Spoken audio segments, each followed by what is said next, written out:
ఒకసారి ఊహించుకోండి. ఈరోజు మీ దగ్గర రూ. 1000 కానీ కాలక్రమేణా ధరలు పెరుగుతుంటే అదే రూ. 1000తో గతంలో కొనగలిగిన అన్ని వస్తువులను ఇప్పుడు కొనలేం.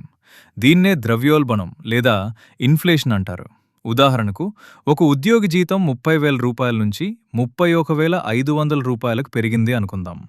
జీతం పెరిగినా ఇంటి అద్దె, కిరాణా సరుకులు, ప్రయాణ ఖర్చులు ఇంకా వేగంగా పెరిగితే అతని నిజమైన కొనుగోలు శక్తి తగ్గిపోవచ్చు.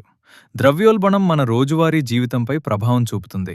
కిరాణా సరుకులు, రవాణా, విద్యుత్ వంటి ఖర్చులు పెరుగుతాయి. అలాగే పొదుపు చేసిన డబ్బు సంఖ్యలో మార్పు లేకపోయినా ధరలు పెరగడం వల్ల ఆ డబ్బు కొనుగోలు శక్తి తగ్గుతుంది. అందుకే జీతం పెరిగిందని మాత్రమే కాదు, మన ఖర్చులు మరియు డబ్బు విలువను కూడా గమనించాలి.